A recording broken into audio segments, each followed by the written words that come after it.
This is where the fun begins.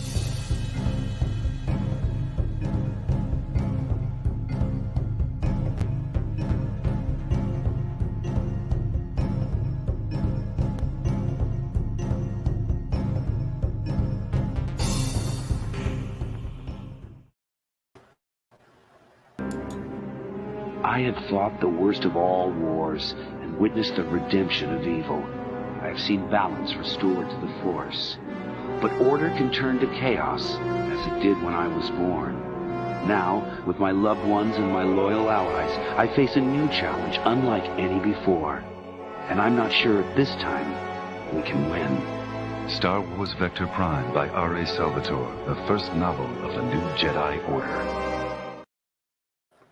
Good morning and welcome to Thursday Morning Coffee Chat. I'm so excited to be back with you guys. It feels like forever every time I have to postpone a coffee chat. And so I hope you guys are doing good. And I see you guys have been waiting and I'm sorry for the delay. I just had a hard time logging into my, my YouTube channel so I can get everything set up for this watch party. So good morning, everyone from the West Coast. And if it's afternoon, good afternoon, or wherever you are, good evening, good morning, good afternoon. I hope you're having a great day thus far. Yeah, and what's in your mug? What are you enjoying today, at this moment here? I do have some fun things planned, of course, as you may have seen on Twitter. We are going to review the last 4 episodes of Heir to the Empire. So if you've been with me on the watch party for part 1, basically reviewing all of those from Darth Angelus, we are going to do the four of them today, just for fun, doing something different, helping people clear their minds from the mess of Star Wars that's going on today and enjoying something that is more lore friendly.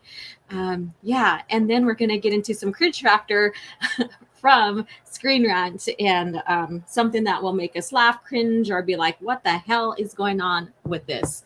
So let's see who's in the chat. Oh, and by the way, go vote your favorite blaster or weapon. I put a bowcaster on there, even though it doesn't want me to open it. Let me open. Even though it probably technically isn't one, I guess. I don't know. It's a specialized weapon, but it's still a weapon. And it's, so we have the DL-44, we have the bowcaster, we have the West-Star 34 pistol, and then we have the E11 rifle. And so far, the DL-44 is 33%, bowcaster's at 17%, the West-Star 34 is at 25%, and it's tied with the E11 rifle at 25%. So get your vote in. That will be up for about an hour. So as you come in, vote and maybe describe why you like the weapon of choice. I thought it'd be neat to do something like that, taking a look at, the blasters or weapons of Star Wars. And we have Batsy Universe. Hello, how are you doing? Hail Alora, hail chat. And then Orange Hat Review is here. Iron Inquisitor, good morning to you. And of course, thank you so much, Soul Assassin. Hitting the like button increases the chances of a farm boy blowing up the space station. Yes, hit that like button. Hit the like button. And let's see who else is dropping in. And then we have CJ. Hi, CJ. Good morning to you. And cheers to all of you guys showing up. The coffee tastes good this morning. It sure does. We have Nisridik. I'm sorry if I said that so wrong. I'm sorry. And then, of course, thank you, Big Raj, for the $1.99 super sticker. Thank you so much for always coming in and supporting a channel member as well as Orange Hat Review. Him, the Despot. So him. Hello, everybody. I'm sorry if I got that wrong as well. Zagharat 315. I OJ in mine. Okay, so you have OJ in yours. Okay. Andy Kare. I like how Tim says it better than me. He has a better accent roll of the tongue for the R's for that. Welcome back. Thank you so much. Thank you so much. Let's see who else is. Nazo. Hello. Howdy. Sue Koigar. Dark greetings. Thank you so much. I love that. Sweet Sue Koigar. There you go. Sue Koigar. There you go. I don't know what DL. It's supposed to be DL, I think. Yeah, it's supposed to be DL. So it's DL 44. It looks like DI. I apologize. I used a lowercase L for that. It should be DL. Sorry about that. Let's see here. And who else is popping in? Caffeinated Wolf. Whoops. I always loved the ELG 33A Naboo Royal Pistol. Yeah, that's a nice one too. There's one. I think that was one of them that. No, that didn't go through. But there was 4 tied for 1 vote, and that's the Bowcaster, that's the West Star 34, and that's the E11. So I had to randomly choose because it was too late for me to say, hey, quick tiebreaker, which one? Because I got up and had to take care of things. I didn't need to worry about that. So let's see here. Greetings, exalted ones. Hello. I thought the Huts got at Jim. Oh, okay. That's you guys' conversation there.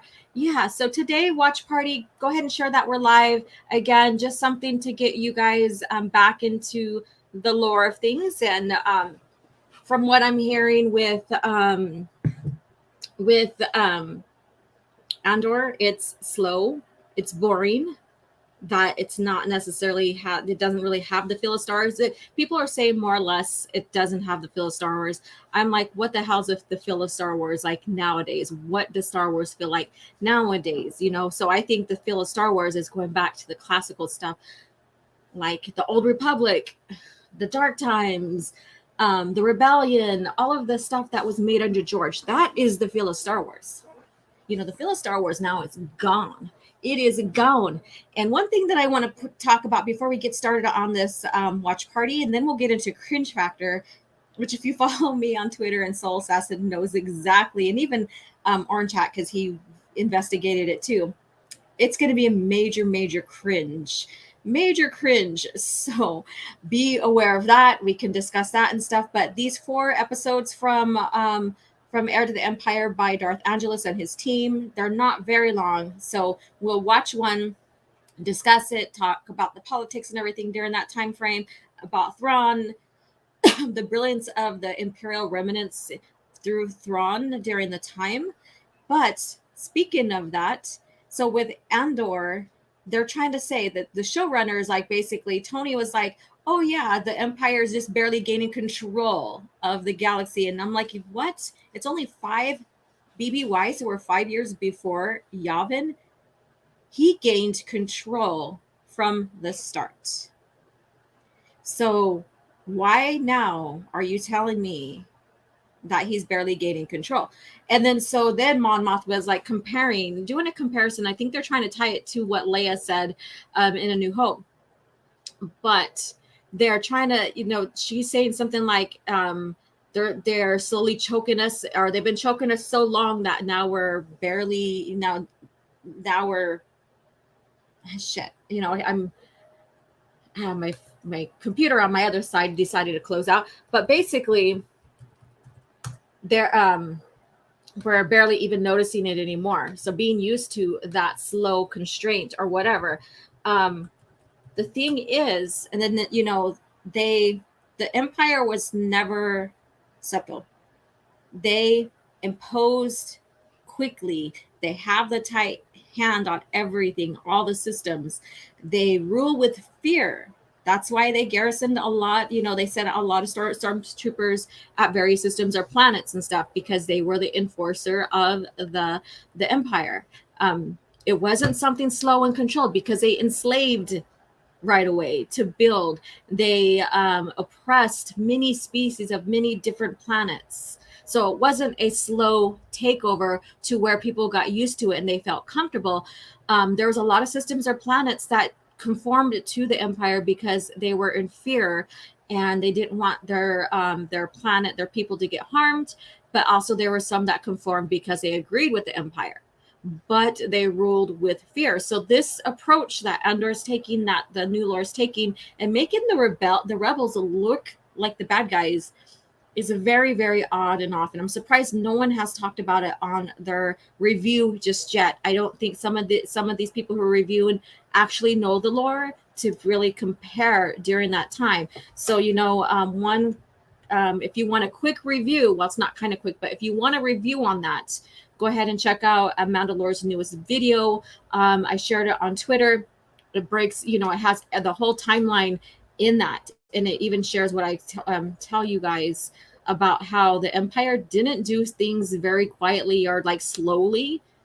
They imposed the Palpatine, Sidious, and his faction imposed their rule. They led down, they slammed down the hammer. They ruled with fear. And their stormtroopers is the one that helped impose those laws and fear and all that stuff. So it wasn't something that just happened gradually over time and people got placid and used to it. No, not really. So, yeah. So, but anyways, that's my rant on that today. We'll get into some more fun stuff, but I'm going to see what you guys are saying here. Let me see.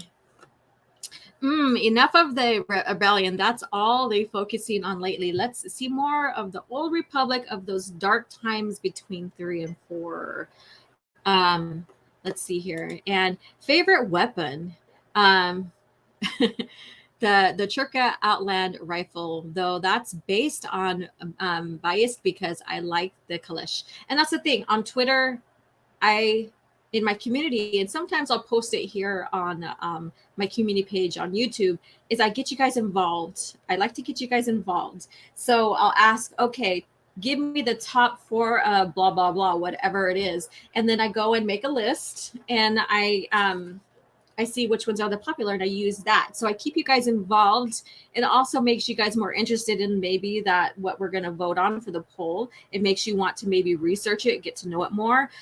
Something to just intrigue your thoughts and help part of the discussion here on Coffee Chat. That's my thing, is that keeping you guys involved. That's what Coffee Chat is all about. And then, yes, follow me on Twitter. The Iron Inquisitor says the Empire should have solidified its powers long before 5 BBY. Correct. That's why when I seen that comment about Tony in the interviews that I've read, I'm like, but see, he even admitted that he was never into Star Wars. So that even shows he doesn't know what he's doing. Yeah, so basically, they're barely solidifying, they're barely gaining control of the galaxy. 5 BBY at that. 5 BBY, 5 years before Yavin. Think about that. Whereas the real lore, the original lore, they're well established. They are well established already. And I think the only thing that he took his time with was dissolving the Senate. That was because he needed some votes. He needed that, even though in the Senate he could change things on the women stuff. So I think that's the only thing that he took time on, was dissolving the Senate. CJR, did you see Ryan Kennel's video about Andor? He said that despite in his opinion being the best show, there is barely anyone talking about it, and the interest appears to be way lower than Boba Fett, etc. I didn't watch his review on that. That's fine that if he thinks it's the best, but the bar is really, really low. The bar is so low that it's kind of funny and kind of sad when people say this is the best, because that bar is so low. The worst story in the EU probably is better than Andor. All right. Can't beat the West Star 34. There's reasons why Mandalorians use it. Correct. Let's see here. Orange Hat says Palpatine kicked it off with a bang in Rise of Vader. Correct. Yeah. And so, you know what? I think I'm going to go ahead and recommend books in that era. And there's not that many. But recommend books to read to really know the developments of how fast the Emperor enforced his rule, and then comics as well, so that you guys can be interested in really really know what's going on during that time. Way ahead of you, Soul Assassin. Okay, I didn't see what that was about, but let's see here. Where are we at? It jumped on me. Here we go. I don't want Disney Lucasfilm to go anywhere with my old Republic era. I know, and I'm watching it, and I'm cautious, and I'm in fear for you guys who are big fans of the old Republic. They already destroyed my favorite era. I love the old Republic too, but that's the one that I didn't get into game wise. And the old Republic foundation is more or less games, and then the books came and helped tie everything together. So I understand, because people got invested in the games, right? They got invested in the lore in the games, and then they were curious and picked up the books. And yeah, so I'm with you. I'm like, I know shit's gonna happen. It's just when. When is that shit going to happen? Because they're already changing Revan. They already did. Revan doesn't exist how he exists in the original lore. Yeah. So Robert DaCosta and stormtroopers were veteran clones at first. So the Empire enforcers were very competent and used to war. They didn't throw Fett clones away for no reason. Right. They slowly phased out the clones. And I think after the battle at Camino, the uprising at Camino, or whatever you want to call it, is when they started they stopped fully using Fett clones, the Fett genealogy. So a little bit of history there, short, but yeah. By BBA, that was around the time that Leia was getting ready to join the Senate. Correct. And that's one thing I wanted to point out too, but I just didn't have time to, is that she basically, Mon Mothma was her mentor. If you didn't know that, Mon Mothma was her mentor. They recognized that her gifts was more or less what her mom possessed, basically, and that was her gift for leadership and stuff. And so Luke took the path of his father. That was his gift, right? Her gift basically was her mom's brilliance in the political arena, and her gift for Gab and all that, and her poise and all that. But again, Leia got extra later on. Years later on, she became a Jedi Knight. But basically, she took the role of the gift from her mom, and used it very well. And so she should be starting to go through her, I wouldn't say training, but her education, mentorship, and stuff like that. And also realizing, I think during this time frame, there was a meeting that Bail Organa had with Tarkin, and Leia met Tarkin, and she also seen how the Empire was xenophobic, and she didn't agree with it. She didn't like how Tarkin was. She didn't care for Palpatine. I mean, it just all didn't sit well with her and stuff. And she had a big conversation with her father about that. And that's one thing that basically got her into becoming one of the rebellion leaders, is because of all that and because of what she witnessed. And so that's because it's a show with a main character no one cares about. Correct. And I posted about that too. I sure did. All right, you guys, we could sit and talk about this all day, but we need to get going with this review, or not this watch party here, and get into the good stuff, you guys, into the good stuff. So I'm gonna read a couple more. Go grab snacks, go grab your drink if you haven't done that already, and we are gonna have some fun watching the show and discussing Heir to the Empire, basically based through the show, and that we're gonna watch. And again, support Darth Angelus and his project. It's a wonderful project, done very well. So go ahead and grab that. And let's see here. Book of Boba Fett, despite being an awful show, had initial interest because the character is popular, and then they ruined that. And then they ruined his character, just like any other legacy character. They ruined.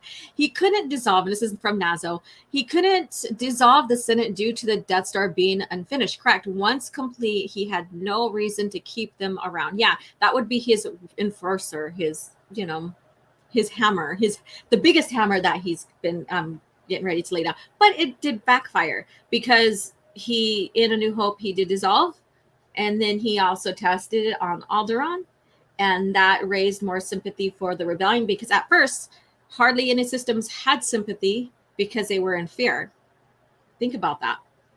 Because the Empire enforced so much on these systems, a lot of these planets from these systems were in fear of showing any, disdain towards the Empire. Until Alderaan. Alderaan was their biggest mistake. That's what boosted the rebellion majorly. So let's see what they do with this when it comes to the new lore, because they got to create something, right, to give the reason why the sympathy is going towards the rebellion and not towards the Republic. And if they're not using their alien species, they're not using the xenophobic ways of the Emperor. So what are they going to do? What ground do they have to stand on that the Empire is enforcing is a fear, something to fear, when they really don't, they are not showing that. All right, I'm going to go ahead and read off the stats here so far, and we're going to get started on these shows. They're mostly short in time. So there's about 4 of them I'm doing, I believe. Yeah. So far, the DL-44 is 24%, the Bowcaster 29%, Westar 34 pistol 29%. So now Bowcaster and Westar is tied, and E11 rifle is at 19%. So keep up the votes. If you're coming in, welcome to this morning's coffee chat, where we chat about Star Wars, the original lore. Then we go into Cringe Factor and basically sit and talk and nerd out on Star Wars. Yeah. So thank you guys again for your support, and let's get this rolling. Yeah, let's see here. Let me go ahead and open. Oh, wait, it's right here. Okay. Just make sure I have the right window for this. And we're going to do a test on this because I'm still not very good at making sure I'm playing the right stuff. You got the right stuff, baby. Okay. Okay, let's see here. I think I'm gonna do full screen. I want to make sure I'm able to see the chat, so I'm gonna leave it like this. So this is chapter 17. So I don't know if any of you guys have watched all the other episodes or chapters before this. I did share a link last night to his part 1, which includes all of it up to his chapter 16, I believe.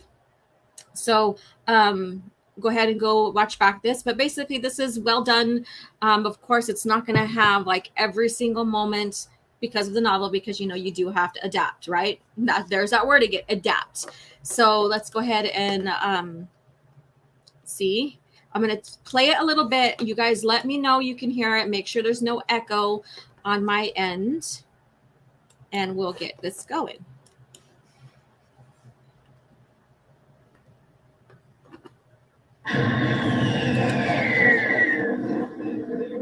R2, what have you got? That bad, huh? In other words, we can't leave, we aren't likely to be found, and we can't call for help? Right. And we can't stay here. Not for long, anyway.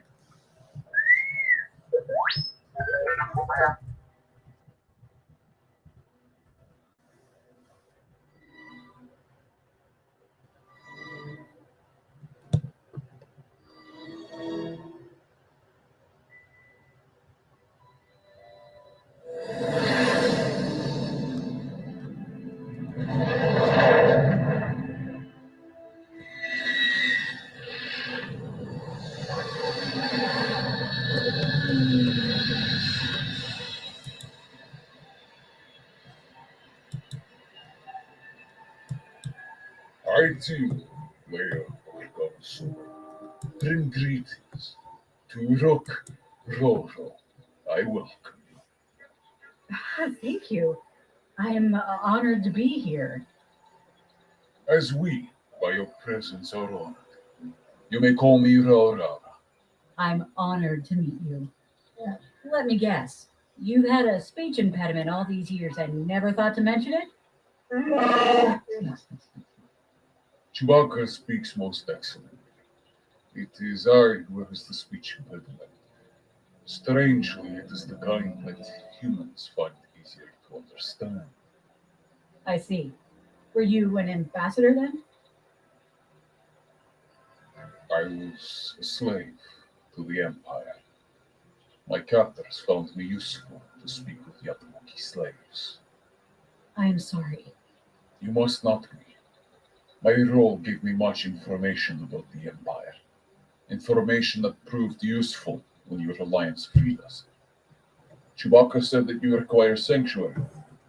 Come, I will show you the preparations we have made.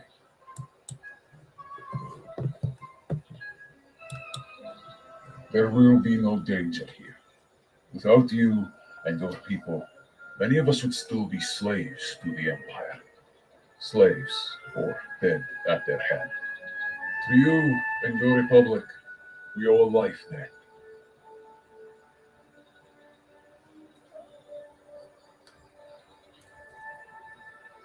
We had hoped to shelter you in one of our more luxurious homes, but Chewbacca would not allow it. Chewbacca understands my preferences. Chewie! What are those creatures who attacked us on Vivisauri's in there?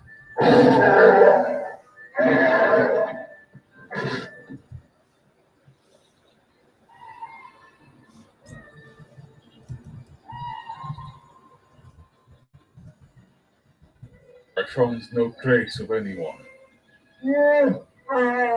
He must have gone over the edge. Either worked his way under the village with climbing gear, or else met a craft hovering down below. You are right. Your safety, Leia Organa Solo, is the most important thing at this point. We will take you to safety first, then I will go to try discovery.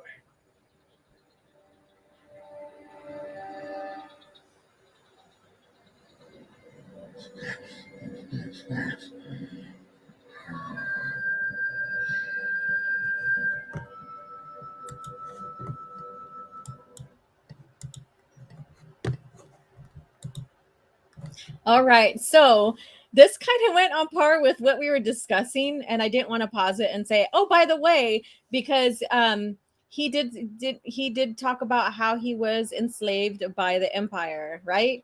And that's the very thing that the Empire did, was they were xenophobic and they enslaved, because the species, non-human species, and even some humanoids, kind, except for the exception of, like, there's exception to the rules, like Thrawn, right? um they enslaved them, they used them to build the Death Star, to do other things, like to mine and stuff for for the Death Stars and all that stuff. And but we're not seeing that, people are not getting that in the Disney Lucasfilm version, which, it's too bad. It's too bad. I wonder what they're going to do with that. And hello, James Unchained. Thank you for joining in. And then also Matt G, like, OMG. Soul Assassin says, basically, and you guys can share with what you thought about this little piece of lore here. Part of the, this is just only chapter 17, so it's all ties together. So, but she's on Kashyyyk now, and if you read the book, and she's hiding out there, but of course, Thrawn, being brilliant as he is, discovered where they are, where they were going, which way each one of them were going in the book.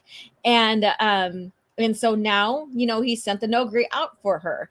And of course, because the Wookiees do have the life debt honor, they're helping Chewie honor his life debt to Han, which basically now includes Leia and her unborn children. Soul Assassin says, looks like Angelus was inspired by Couture version of a Wookiee village for this series. Yeah, I think he, there's so many variations that are nearly all the same and stuff, but I get it. And we can see what he tries to tie in. And also we also see what he tries to not copy too much because of copyright stuff. So I thought that was interesting. And then Orange Hat says the Wookiees were the first to be enslaved. Correct.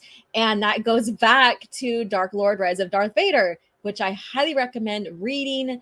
I would say listen to the Audible, but is unabridged, or it's abridged or whatever, where it's not the whole story. Yeah. Let's see. Disney Lucasfilm is the First Order and an Imperial wannabe.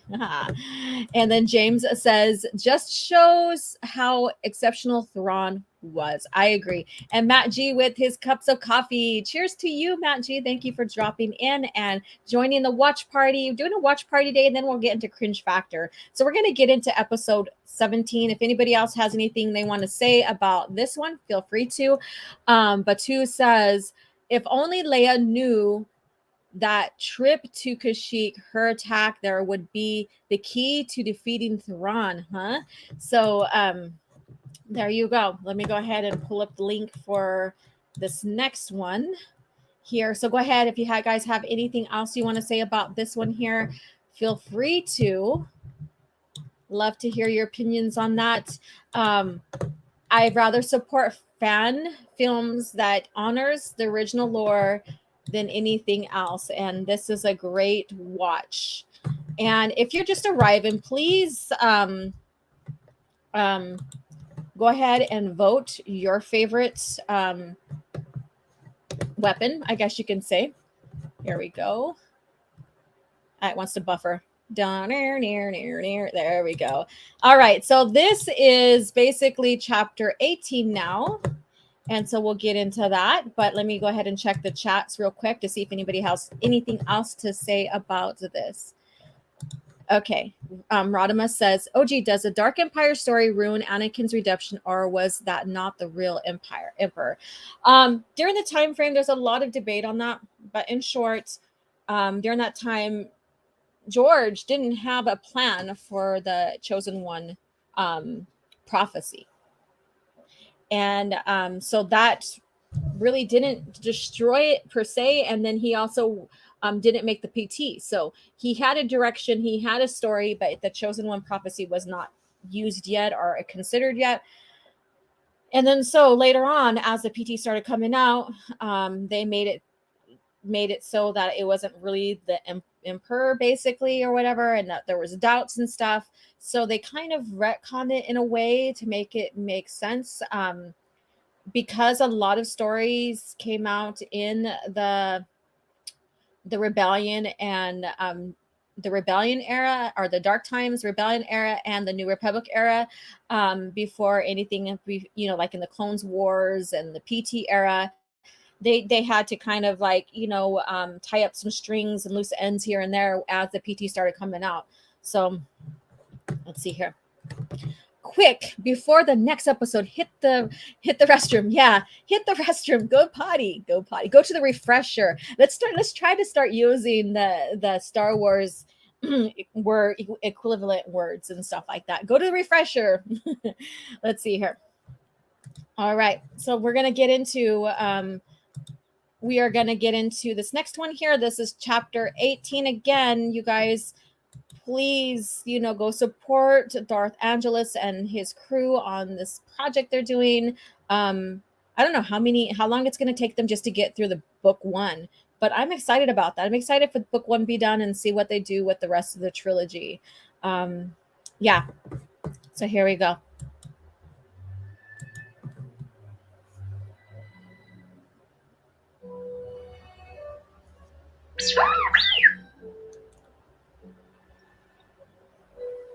What? Okay, R2. I'm awake. What's wrong?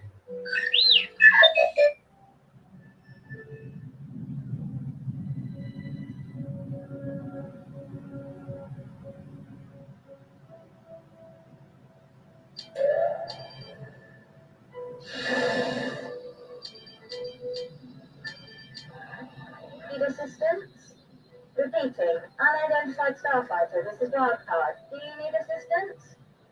Wildcard, this is New Republic X-Wing AA589. As a matter of fact, yes, I could use some help. Acknowledged, X-Wing. What seems to be the problem? Hyperdrive. cracked shield cases, and some other problems.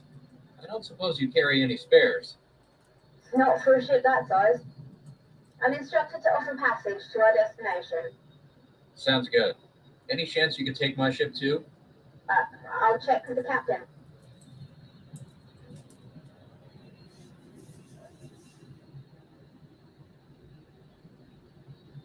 Conversation will take your ship in tow while you come aboard. The captain says 5,000 for transport fee. Understood.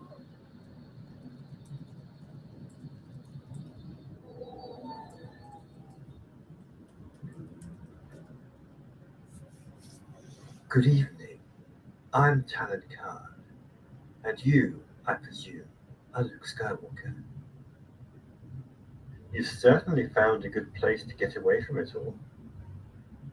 I had some help choosing it. A run-in with an Imperial Star Destroyer half a light year away. Ah, yes. The Empire is quite active in this part of the galaxy, growing more so of late. Allow me to thank you for the rescue. R2 and I are lucky you happened along. R2? Oh, of course. Your droid. You haven't told me how you came to be out here, Captain. Or, for that matter, how you knew who I was. With a lightsaber attached to your belt, you're either Luke Skywalker or someone with a taste for antiques and an insufferably high opinion of his swordsmanship. You're not what I expected, but then the vast majority of Jedi lore has been twisted by myth and legend. You almost sound as though you were expecting to find me. As a matter of fact, we were. One of my associates, Mara Jade, led us here. She seems to hate you a great deal. I've never met her. No? A pity. I was rather hoping you'd be able to tell me why. Ah well. Let me say in advance that I'm very sorry it has to be this way.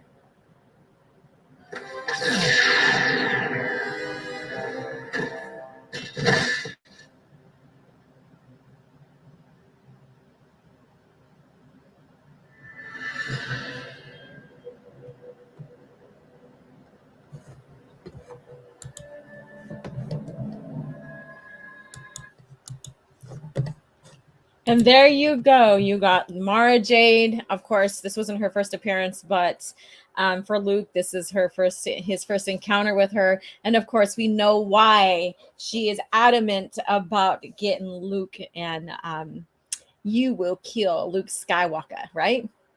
So what do you think about this? Again, some of these are shorter than others. Some of them are a little longer, of course, basically is what I'm saying. And yeah, so we have Luke getting rescued, like in the book. We don't have the moments of him basically, struggling to fix and all of that stuff, like the failure of his hyperdrive from the maneuver he did to get to get away from the Chimera, right? But we do understand, that he did escape. It did show that, but it didn't show him trying to repair everything and stuff like that. It showed the escape, and then it showed his, him being rescued, basically. So with this, Thrawn, so brilliant. And when we get into even back before Yavin, let's say 5 BBY, since we were talking about Andor, Thrawn was still pretty much involved with the Empire. Like that's he started getting promoted here. As we get closer to Yavin, he started getting promoted. And so where is that as well? Where's the brilliance of the Thrawn that they're supposed to be showing, the people who love Disney Star Wars? Again, it's like there's so much like missing. The direction they're going is not very well. It can't help but just go back to the original lore, right? So with this, we now get to see, of course, Talon Card. And what do you think about him? What do you think about him and his brilliance and stuff? So share in the chat. I'm trying to get this conversation started and going for this episode or this chapter 18. We get just basically Luke being rescued again and then being captured. So let's see here. Soul Assassin says, I hope the KOTOR fan series is as good as Heir to the Empire. Correct. And let's see here. Dyad got a newer version of the program he was using, so the episodes continued to get better as he learned to use the new modern tools. Very cool. Yes, I have pointed that out in my review watch party of the first the chapter 1, basically, or chapter 1. And was it chapter 1 or episode 1? Well, anyways, of the first 16 of them, you notice, the evolution of how well he has got used to the programming, comfortable with the programming and all this other stuff. So when you could tell that there was updates and all that, so you see the how much it evolved, I guess you can say. And it made me happy to see that too, even though even though I'm like, I'm gonna continue to support and watch and stuff like that, you could see the differences and you could see the growth in it. I agree. Let's see here. They kept the TIE Defender at the absolute very least. So this is basically, I wouldn't say this is a filler. This is just basically the start of, and sometimes I try to wonder why he stops at a certain point. Sometimes I guess it builds up the climatic part. So, so we have the stop here with Mara. They're like, hey, I got to shoot him in the back. I got to shoot him with the stunner. She's a stunner, right? And and then they basically capture, they imprison him, I guess, or hold him to figure out what they're going to do with him. So we're going to move on to the chapter 19 version, not version, but part. So let me pull that link up now. Let's see here. And who out there, who is our, let me rephrase that. So is Mara Jade your favorite? Share with me. Is she your favorite and why? So share with me. And that one's coming up now. Let it buffer. There we go. We'll stop here before that. So share with me, like, what do you like about Mara Jade? Is she your favorite and why, before we move on? Let's see here. I would like to see a live action of Shadows of the Empire or Thrawn trilogy, a live action. If I don't want Disney to touch any of that, so I'd rather just stay away from that. If it could be something like what was done with Legacy of the Force, Infinity, or not Infinity, sorry, Invincible, then I'm down for it. They did really well with that that Legacy of the Force, Invincible scene of Jason versus, or Darth Kaitis versus his sister Jaina. So if they could pull off something like that, then yeah, I'm totally for it, and keep true to the novel, or to the lore of it. I am down for that. I am so down for it. If they do a Thrawn trilogy live, I wouldn't mind the fan casting of Sebastian Stan. Okay, I know I've heard many people say that, use him, like consider him, so. And then Robert DaCosta says, remember guys, any adaptation will be decided and made by the current Lucasfilm people that brought us the DT, laugh out loud. And Soul Assassin says, I wonder what happened to Mara Jade, the Mara Jade actress. Oh, you mean Shannon? I haven't really checked up on her status. I know she was fighting cancer. If that's who you're talking about, the model Shannon McRandall. We were exonerated, and besides, the collateral damage wasn't that bad. All right, so let's go ahead and get into this one here. So we have a ship landing here, and this is Merker. So if you haven't noticed, this is Merker. Okay, press.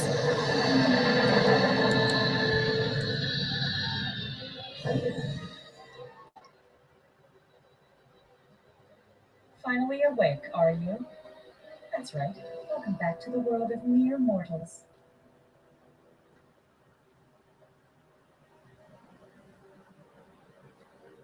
Don't like it, do you?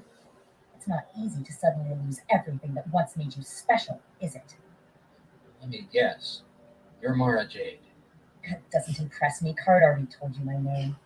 He also told me that you were the one who found my X-Wing. Thank you. Save your gratitude.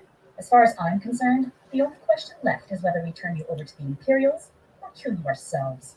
I can't say either of those options sound appealing. There's another. Try to escape, and I kill you right here and now. On your feet. Card wants to see you. Wow, beautiful. Look at that. Ah, Skywalker, come and join me. I must apologize for having kept you asleep all this time, but I'm sure you appreciate the problems involved in making sure a Jedi stays where you've put him. Of course. Although you could have just asked nicely. Luke needs to brush his hair. Easy, Stowe. This man is our guest. I don't Ooh, think he believes it. they look wicked. Jen, come in and take them out, will you?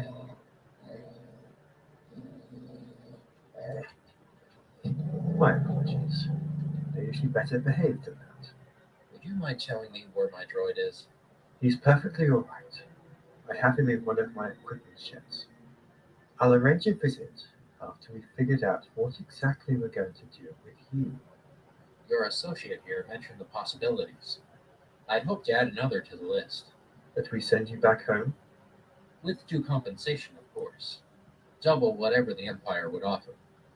You're very generous with other people's money. And it's not what they would offer, it's what they have offered. 30,000. I had no idea I was so valuable. There are probably dozens of ships out there right now, searching for you without a moment of consideration to how they would hold a Jedi, even if they caught one.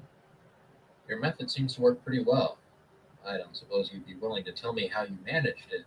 I'll make you a deal. You tell me why the Empire is suddenly so interested in you, and I'll tell you why your Jedi powers aren't working. Why don't you just ask the Empire directly? Thank you, but no. Particularly when we pleaded prior commitments when the request came in for us to help hunt you down. Wait, you weren't hunting for me? One of those little ironies that makes life so interesting. The Force. The net result, though, was to put us in the middle of the exact situation I'd hoped to avoid. Then let me go and pretend none of this happened. The Empire would find out anyway. Their new commander is extremely good at piecing bits of information together.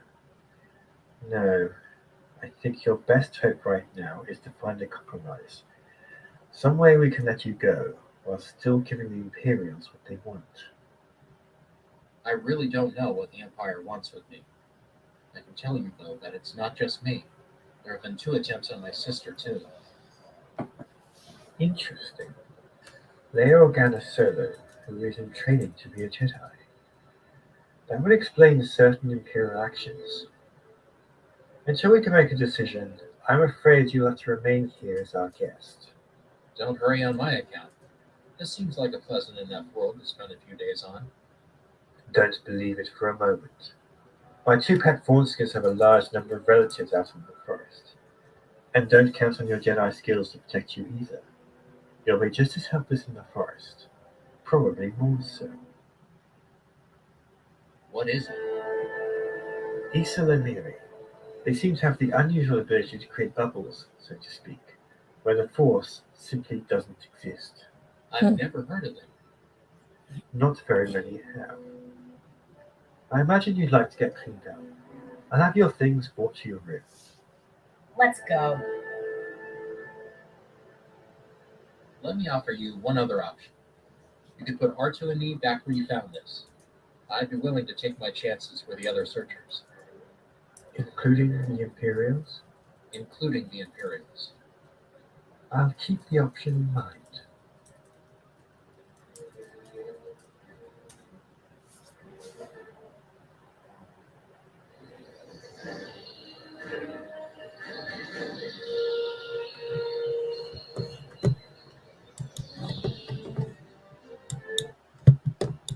All right. So we had a little conversation going on a little tiny bit, and Caffeinated Wolf basically is, you know, about the shoulder posture and all that of Luke. And I noticed that with anatomy too.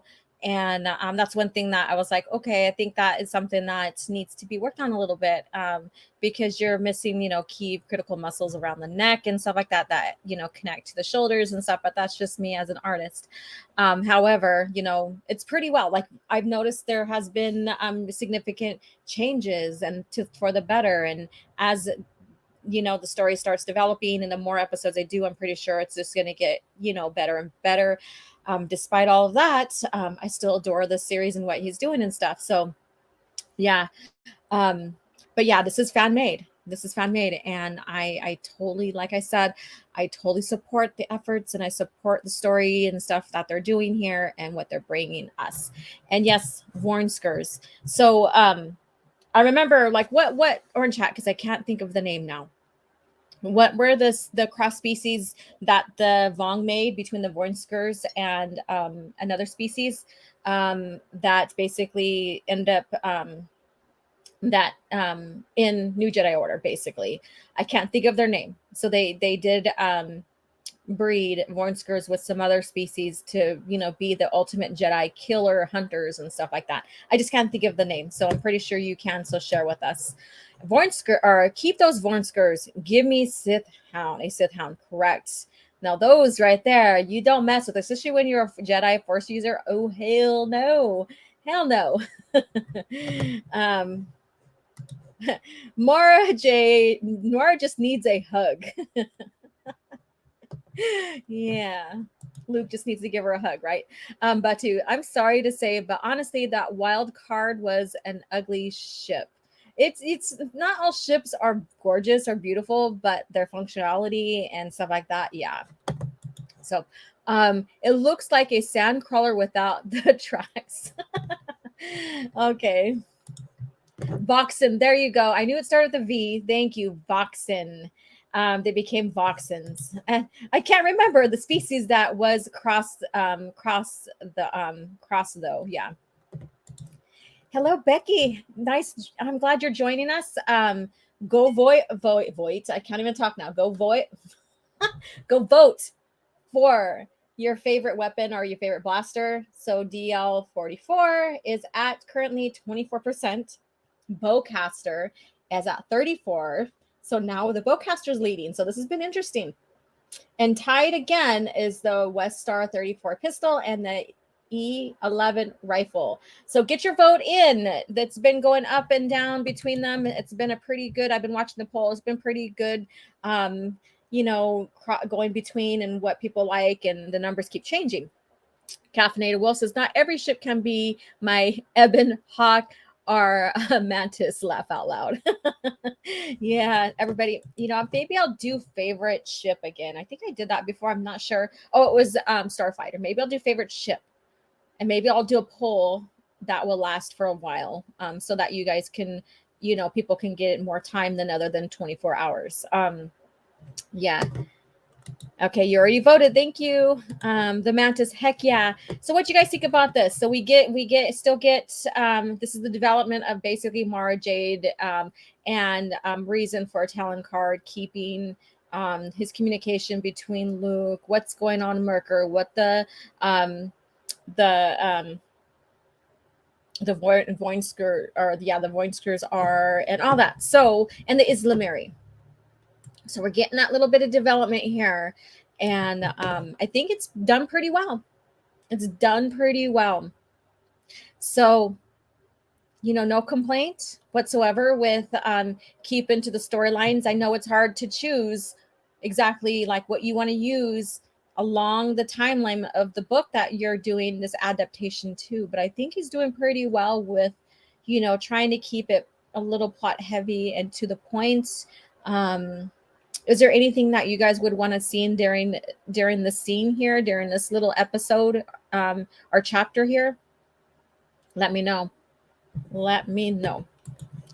Okay, so my favorite ship is Starkiller's ship from the Force Unleashed. Okay, awesome. And then holidays are coming up. Get your Star Wars fans something from OG's shop. Thank you so much. I do have some new merch up there as well. I just keep on forgetting to advertise that, but every bit helps. Every bit helps. So let me go ahead and pull up the chapter 20. So we have 2 more to go, chapter 20 and 21. Make sure I do the link correctly so we're not being taken anywhere else. Copy. Whoops, wrong one. Where did the thing go? There we go.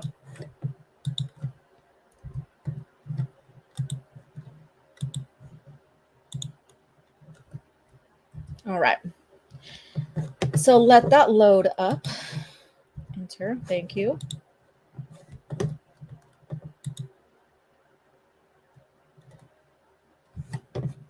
Let's see here. Whoop, whoop, whoop. Stop. All right, so now we have the Falcon coming into Merker here. So now we're getting more heavy into some of the storyline during this time frame here. And I can't wait till we get Luke escaping, them looking for them, Mara chases, how they get stranded in the forest of Merker, and all of that. I can't wait till we get into all of that. Because one thing I remember Saba 17 saying in Mara's eulogy is, what it took for her to go into the light was basically a long walk in the forest with Luke Skywalker. Yeah, so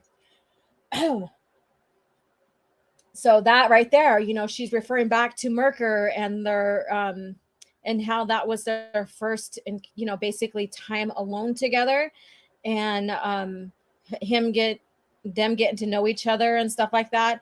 And even though she was adamant, even throughout, the whole trilogy up until the end, in killing Luke Skywalker, it was more or less the imprint of the Emperor in her mind. But that was just like so phenomenal, I guess you could say, for Mara telling that to Saba 17. All it took was for her to go into the light was a long walk in the forest with Luke. So that I thought was pretty cool. So let's go ahead and get into chapter 20. No, I assure you, everything is fine. Han and I decided that as long as we were out this way, we might as well take a look around the Alvarado system. I understand, Your Highness. May I recommend, though, that's that Winter. You don't stay away too much longer. We'll be back soon. We'll be back soon. I just want to check out their manufacturing infrastructure. I just want to check out their manufacturing infrastructure. Yes, Your Highness. I'll pass that information on to the Council. I'm sure they'll be pleased to hear it. I wonder if I might be permitted to speak with Captain Solo for a moment. I'm here, Winter.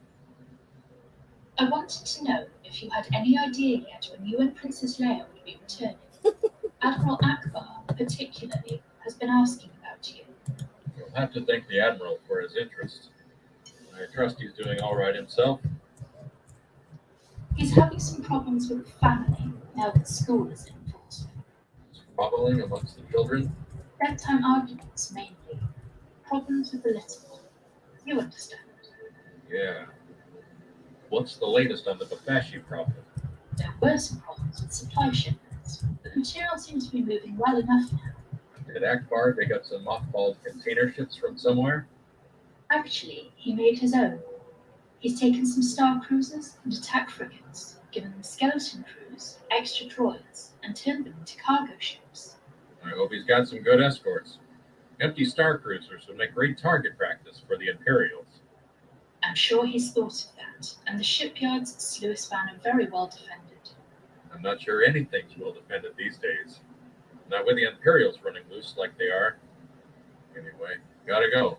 Talk to you later. Enjoy your trip.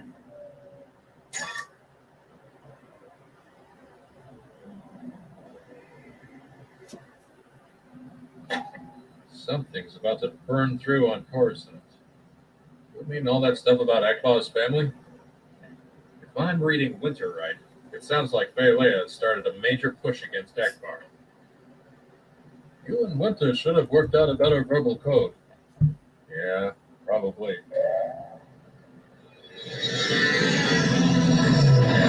Oh, look how pretty Merker looks. Wow.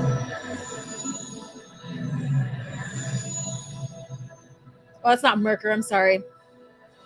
That's not Merker. Oh, this is where we get a Easter egg or a. Civilization. I'll pause on it. Abrogado. It's Abrogado. That's right. Not Merker. Looks like someone's just bought the heavy end of the hammer. That's the hammer, all right. Let's hope that's not our contact. Where are we meeting him, anyway? Right over there. You ever been here before?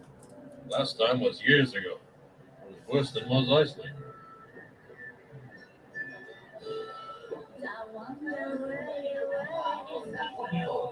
Okay, look at that. I'm going to rewind that. There is a little fan service right here. Who do you think that is right there? I had to pause right here. Who is this? You guys know who that is? Share it in the chat.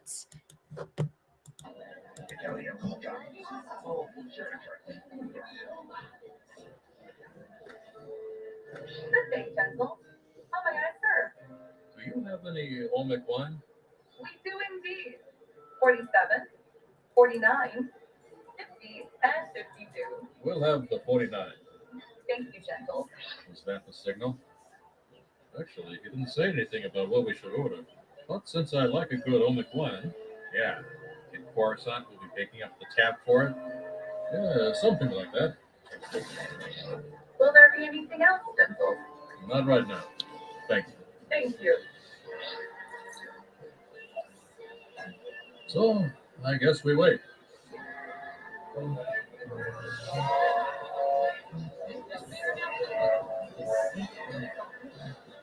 While you're busy waiting, is that Finn Torv? Sure looks like it. Explains why he's doing his best to ignore us. Attendant? Yes, Gentle? Give me 27 chips, will you? Certainly. Wait a minute. You're not going over there, are you? This is such a fun You got a better chapter. idea? He's our contact. I don't want to lose him. Good luck. Deal me in. Gigi already ole. Nobata uba. Util dopa ole. What? You haven't even bet yet. Come on. Give me those cards. That's more like it. Brings back memories, this does. I used to drop the heavy end of the hammer on the guys back home all the time. Did you now? Well, you're playing with the big boys here. Not exactly an amateur myself. I've won, probably 63 games in the last month alone. Lots of rewards in numbers like that. You willing to put your money where your mouth is? I'll need anything you've got. I may just take you up on it. Peter Hudson. Gigi Huja. Upata. Ule Sabai. Caesar. You are a cheater, sir. I don't know what you're talking about. You know full well what I'm talking about. This card is a skifter. That's pretty cool. It's the card I was dealt. Oh, is it? That's the card I was dealt. If it's a skifter, it's not my fault. Move aside, Reverend. We'll take care of this. Hands on the table.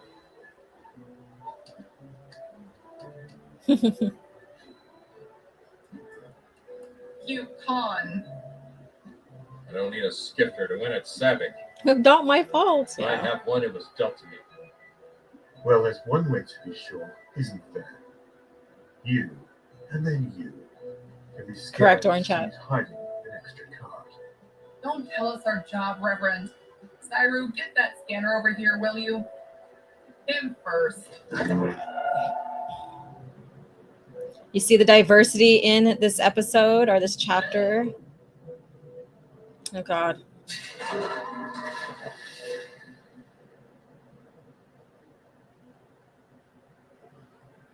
That was quick. I wasn't expecting them to turn you loose for at least an hour. They didn't have much of a case. Torp slipped out. He was waiting in the lounge and considers himself an all dead. That could be useful. It's good to see you again, Torv. You too, Solo. I thanked Calrissian already, but I wanted to thank you too. I mean, you're dead.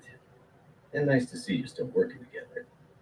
Well, it's more like we're back working together. I wanted to kill him for a while. No big deal, really. Falcon, right? I heard rumors you stole it. Stole it? Like I said, I was mad.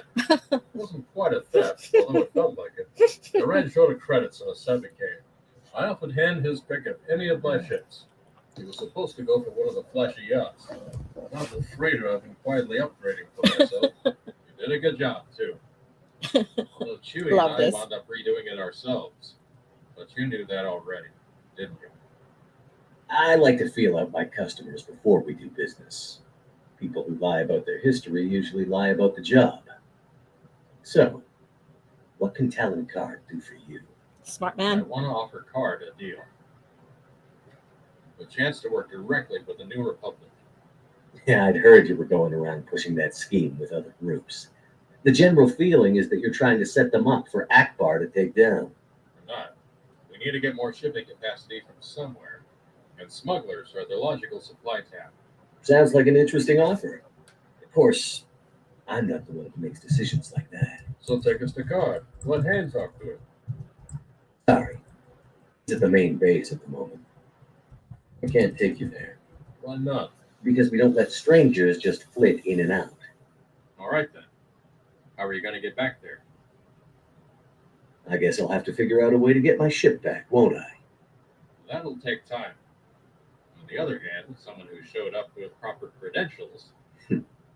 You? And the catch? No catch. All I want is for you to let us give you a lift back to your base and 15 minutes to talk with Card. I'll get in trouble if I do this. You know that. But I guess I really do owe you. One condition. I do all the navigation and erase the logs. Good enough? When do we leave? As soon as you're ready. Unless you want to go back and play those. Forget it. I try not to play Savick when there are fanatics breathing down my neck. Yes. The Reverend put on a good show, didn't he? Don't know what we would have done without him. Wait a minute. You know him? Sure. He's my contact here. He couldn't have made nearly so much fuss without a stranger like you to pick on, though. I suppose that was his skipper, too. Sure was. But why are you complaining? I'm taking you to see Card, right? All right. So now, this, like I said, this one was a very fun one to watch. A lot longer than the other ones we've watched so far.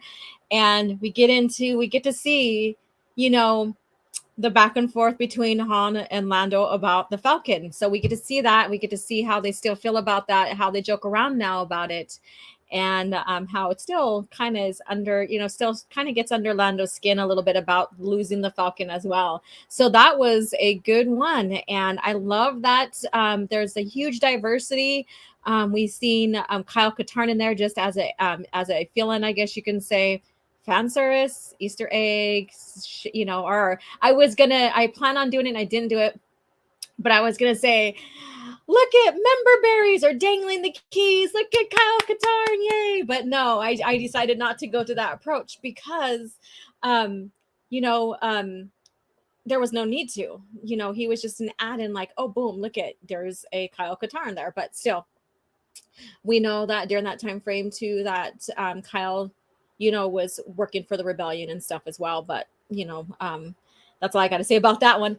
And so then we get Torv, they meet up with Torv and they get to go see Talon Card because they need his assistance and stuff like that. So if you know the novel and if you watch the other chapter 1 or episode 1 of these chapters being put together, you'll understand what this meeting is about. And one thing that I liked in the book that they didn't, extend on was when Han was playing at the sabacc table and everything going on there, the banter, the priest going up and accusing him of cheating and all this other stuff. The scene is a lot longer, of course, so they cut it down. And but I love that back and forth during that time in the sabacc table in the book. So that was cut down a little bit, which I really don't mind, but I just really love that back and forth there. L337 was a stupid creation based on one sentence in Empire Strikes Back. I don't know where your ship learned to communicate, but it has very particular dialect. They try to pick and choose, and this is what Cringe Factor is going to get into. Picking dialect to push their story further. So that's what Cringe Factor is going to be. So those who don't know, you'll find out what exactly I'm talking about when we get there. Okay, so let's go ahead and close out this poll here. So if you haven't voted, you have time while I read out the standings so far. DL44 is 26%, Bowcaster is 31%, West Star 34 pistol is at 23, and it's tied with E11 rifle at 20. Oh no, it's not tied. It's now 20 for the E11 rifle. So get the vote in. I'm gonna press end in 3, 2, 1. The poll is now closed. Thank you guys for participating in both, sharing your favorite weapon or blaster, and helping, and and hopefully I can get you guys more involved with these polls. Let's see here. A woke dialect. Let's see here. Bowcaster is winning. Yes, it did win. Subscribe to Angelus. Yes, please, you guys. Robbed by furries. All right. So let's go ahead and move on because we still have Cringe Factor to get to. And this one right here is not as long as well. Let me see here. Let me pull up the link and get this going and get this started. Yeah. So I really enjoy doing these watch parties with you with these fan films. So thank you guys for, hanging out with me for coffee chat. I normally don't do it for coffee chat. So that's the difference, is I normally don't. So let's get at this. Okay, let it buffer.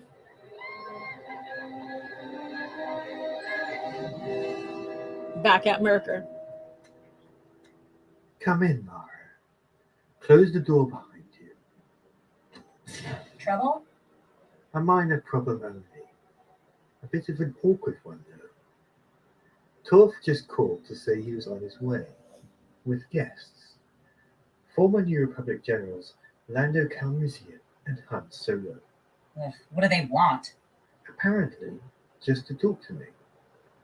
Calrissian and Solo helped Torf avoid being arrested. Then thank them, have them put Torf down, and tell them to get off the planet. You didn't invite them here. True. On the other hand, Torf seems to think he's under a certain obligation to them. Then let him pay it back on his own time. Torf is one of my associates. His debts are the organization's. You should know that by now. You're not going to give Skywalker to them, are you? I thought I made it clear that he stays here until I know why Grand Admiral Thrawn is so interested in acquiring him. We'll move him a bit more out of the way. We can't risk Solo or Calrissian stumbling over him. Put him in the number 4 storage shed and lose that before our guests arrive. Which reminds me, after you move Skywalker, ride his X-Wing farther back over the trees. Can you fly an X-Wing? I can fly anything. Good. Then you'd better be off. The Millennium Falcon will be landing in 20 minutes.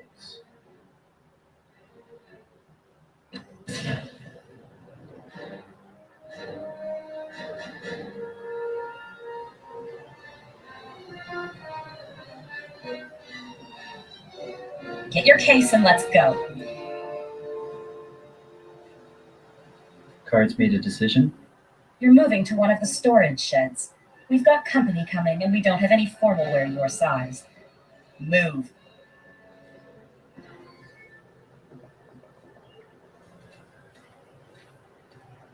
Mara is just so hates him so much.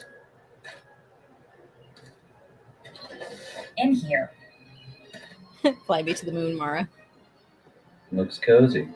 Probably quiet, too. Ideal for Jedi meditation.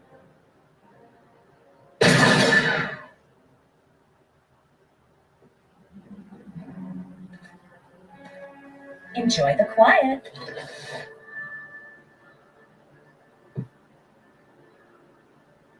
Been in worse places.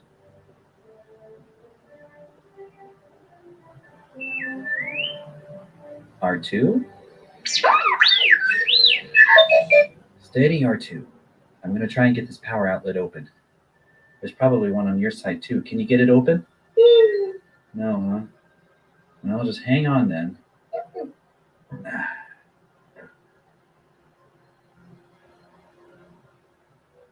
Looks like they've already cut the power.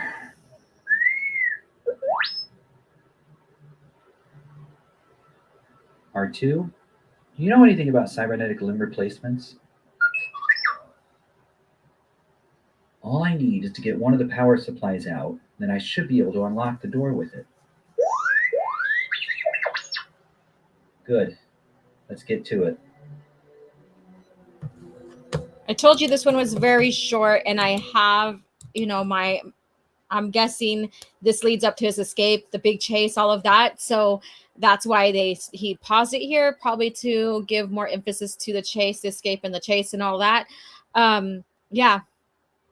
And but we get to see more of like Mara just really like having that piss venom voice towards Luke.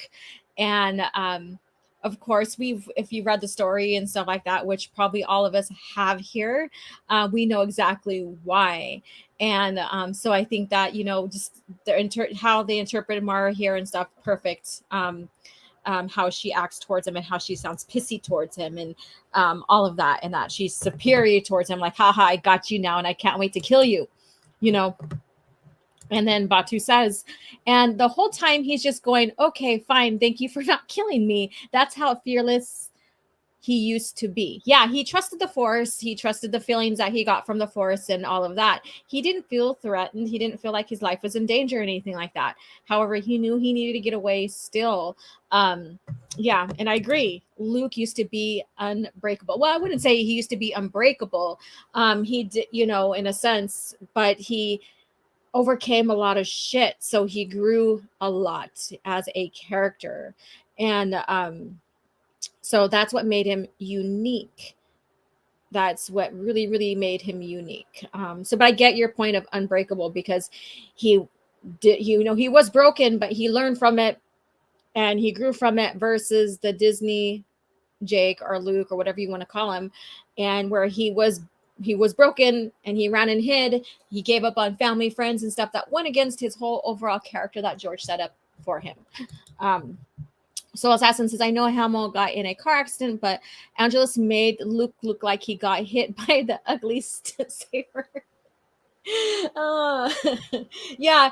I think his looking back from the first few chapters versus now, there's been improvements and stuff like that. Like, so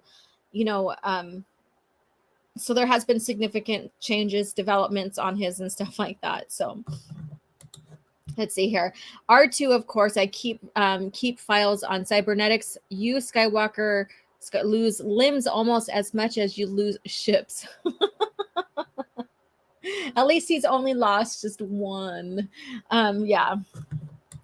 So please share with me what you think so far. I can't wait till the next one comes out and we start getting into the chase, into the meeting with Han and Lando when they arrive over there. And because now it's starting to heat up, and then Thrawn comes, and I especially can't wait to get to where Luke goes into action under the arches there. I can't wait for that. I'm really excited to see that. This is what gets me excited about Star Wars. This stays with continuity. This honors Star Wars. Compare it to the current show out under the new owners. This is far more significant, far more better than what has been given. And this even refers back to, like, again, how the Empire oppressed, ruled with fear. And they don't want that to happen again, because Thrawn is in the picture, right? They have this one Grand Admiral. They thought they accounted for all the Grand Admirals, right? And now he wants to take reign of the galaxy once again. And so they don't want to fall back into that faction of being ruled under control and fear and oppression and all of that. But then we have Andor, where the Empire basically they're slowly just making changes, or they're barely gaining control now at 5 BBY, so there's nothing really significant going on, but also the rebellion wants to fight against them. That's what it seems like. And then you look at the Rebels cartoon, which basically begins at 5 BBY. So those two are parallel in the same time frame. So there's two different stories going on in the time frame, and they do not match up whatsoever. So think about that, you guys.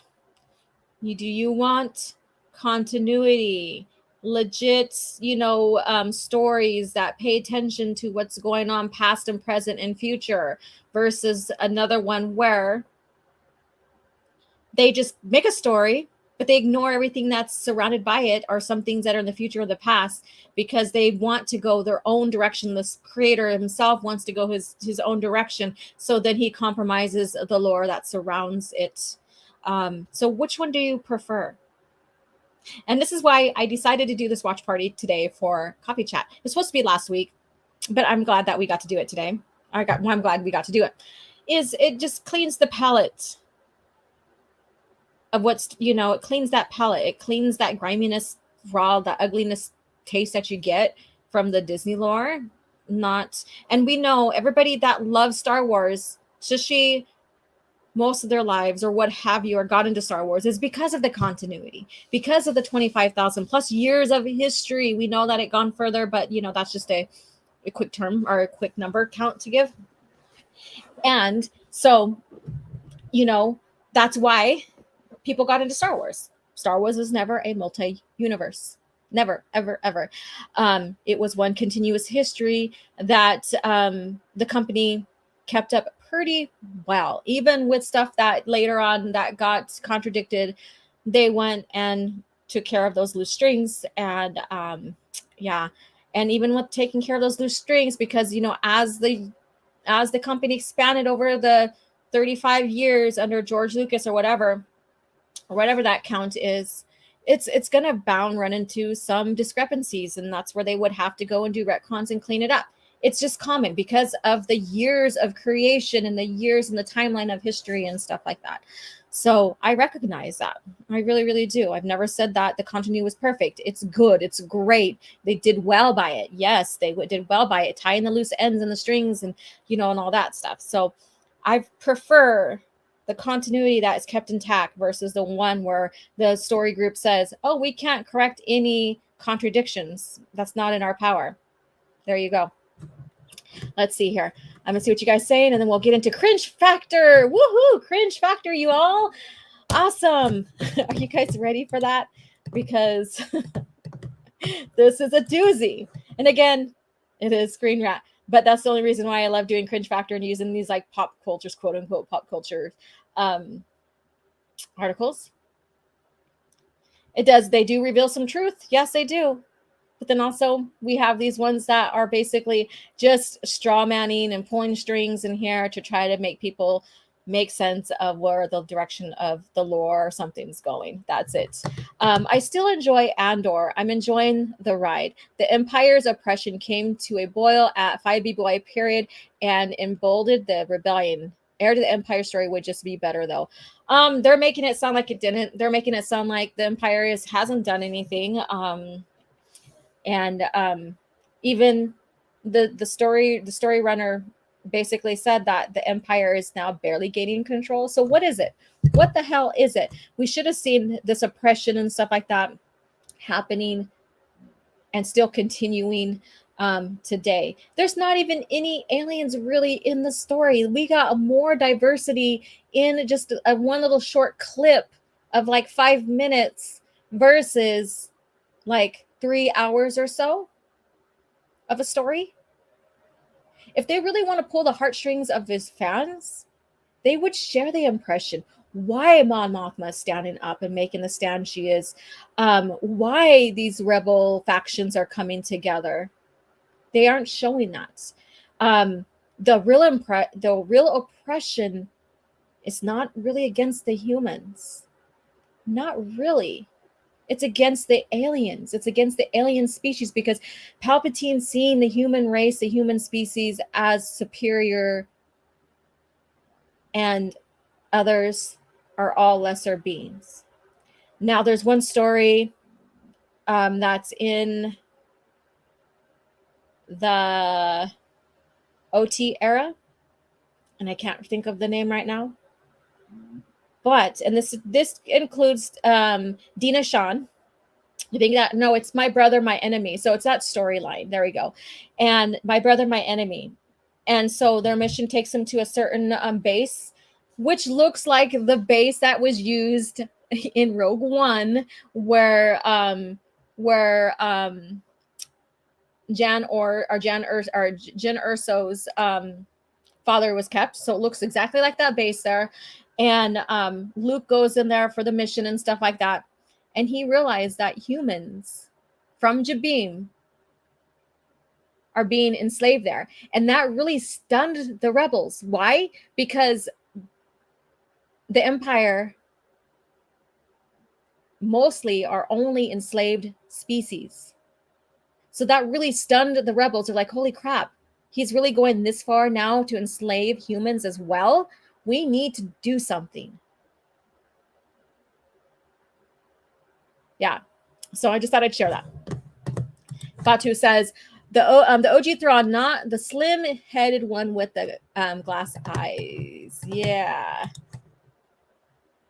Oh, yay. Welcome, Iris. You just missed the watch party, but we're getting into Cringe Factor, so welcome to Cringe Factor portion. I still never made a transition video for this. I will eventually.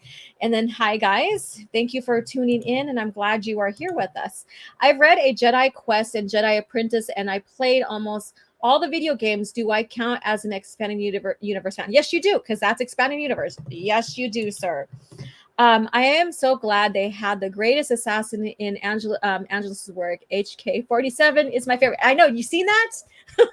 I've seen it.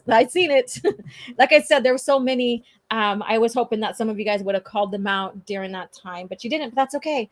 It's awesome. So let's go ahead and get into that article. I'm going to close out this window here so I don't get it all mixed up. So we're going to go into our Cringe Factor portion of the show and then wind it down from there. So we're not going to take too much time on this. We got about half an hour to go. And let me just go ahead and put my image up here with you guys. All right. So we have this article here, and I did share this on Twitter. I shared this on my community page on Twitter. And it's very fascinating to the reach that's going on here.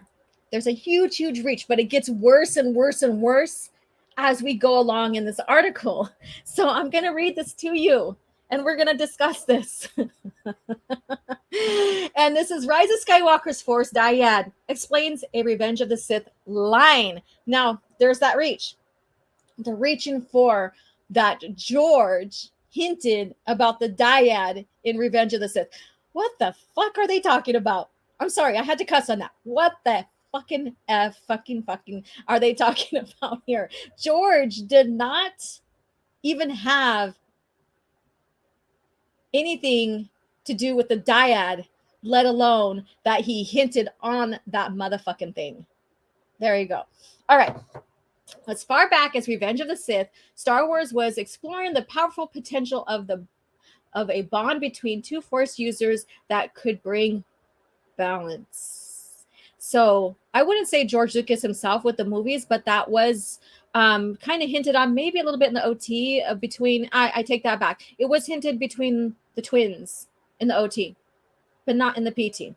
Nothing in the PT has anything to do with any kind of Force user Force bond. And our two Force users that can bring balance. And this is by Chiron Devlin. This was now published 20 hours ago. I'm going to see what you guys have to say.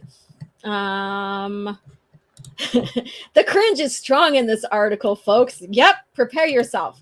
Prepare yourself. George never intended any Dyad lol. Yep.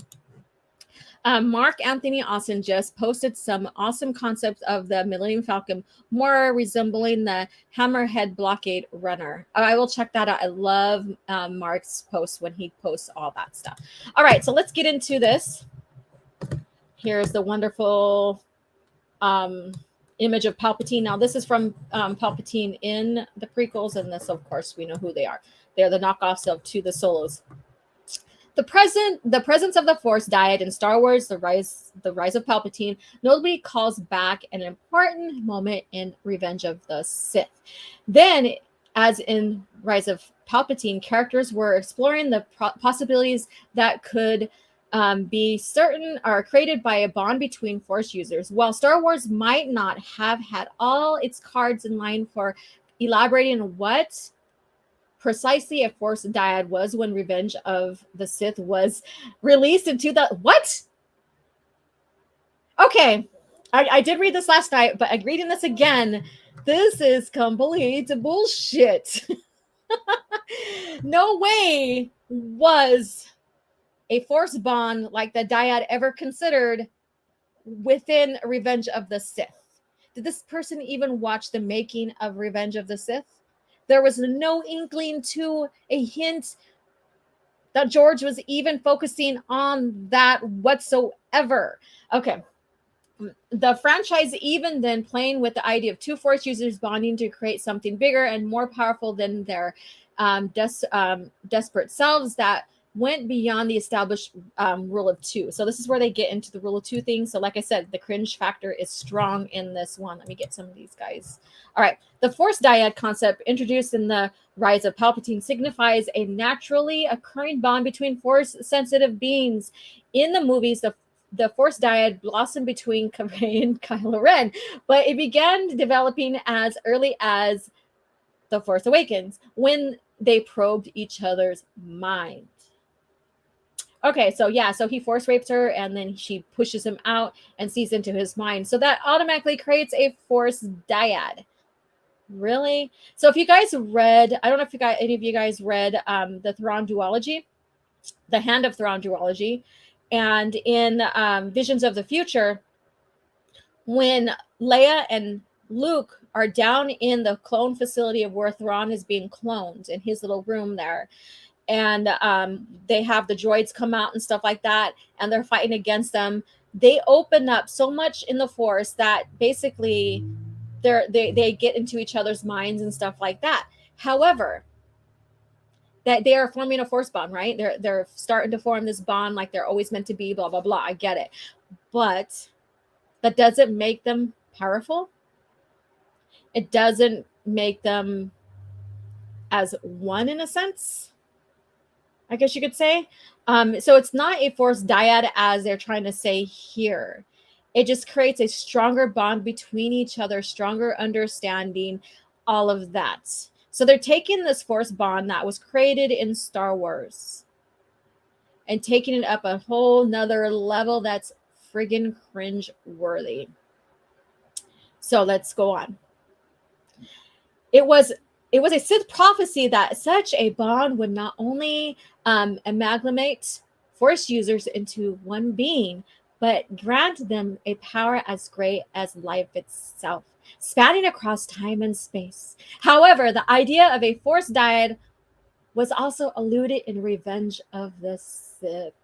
Again, this person who wrote this article says, however, the idea of a Force Dyad was also alluded in Revenge of the Sith, even if it was not named as such at the time. Now, here is where, and I shared this on Twitter.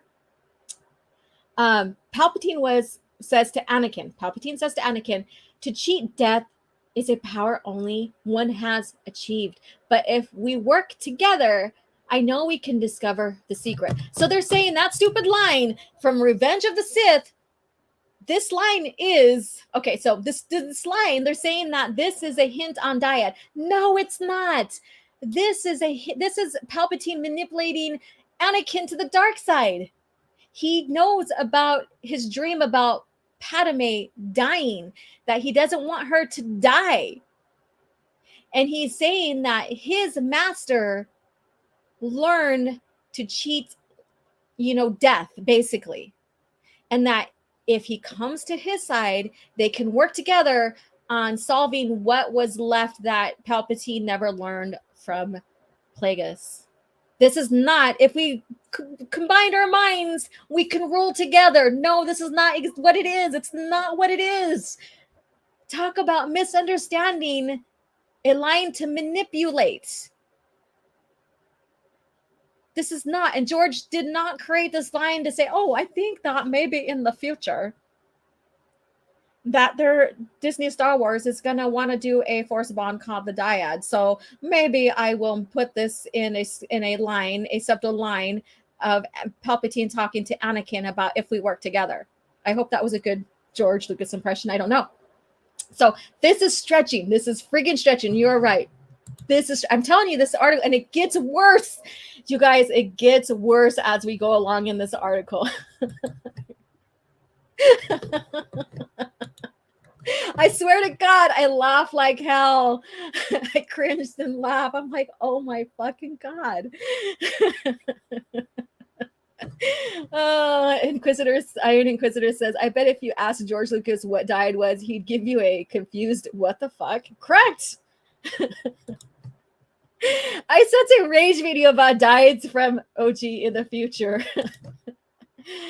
Hey Stig, how you doing? Hi Laura, hope you're well today. Yeah, you came just in time for this Dyad cringe article here for Cringe Factor. Okay, we don't need to see one of the worst duels in Star Wars history. Well, anyways, Disney Star Wars history. All right. In legend, the legendary Sith Lord Darth Plagueis is the one who Palpatine cites in his conversation with Anakin. Darth Plagueis is the Sith Master to Palpatine's apprentice decades before the Phantom Menace takes place, and before Palpatine knew Jedis could achieve their own version of immortality through becoming a Force ghost. Plagueis' success with immortality sowed the seed of obsession for Palpatine. Yeah, I just said that. And he sought its power out throughout the Skywalker saga.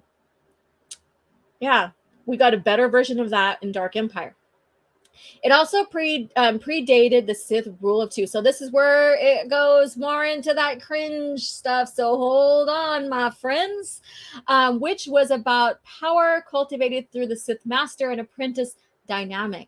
This is what Palpatine as Darth Sidious tried to form with Anakin as Darth Vader. Okay, so first they say that line was saying that he wants to form a dyad. But now they're saying, oh, no, he was forming the Rule of Two. What the fuck are you? Can you keep your story straight? In the Rise of Palpatine novel, even referencing the Rule of Two as pale imitation, an unworthy but necessary successor to the older pure doctrine of the dyad. So they take down, they basically now make dyad more better, unique than the Rule of Two. Again, another thing they do against George's lore. That's the pattern. If you haven't noticed, that's the pattern.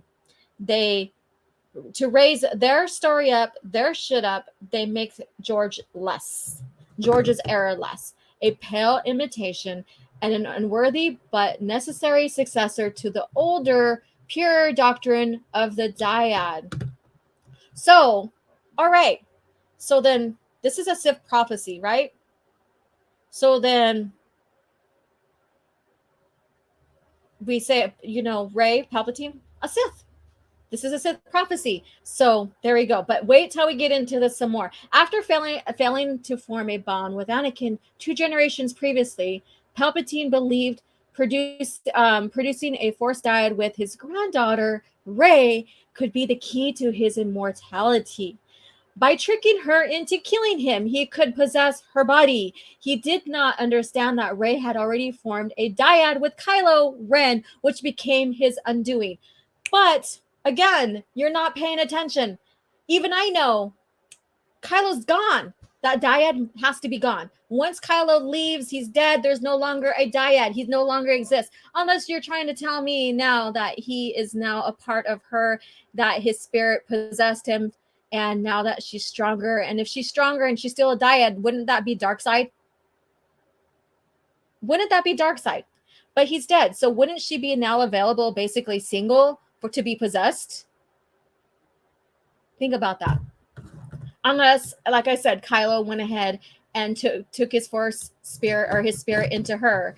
And there you go.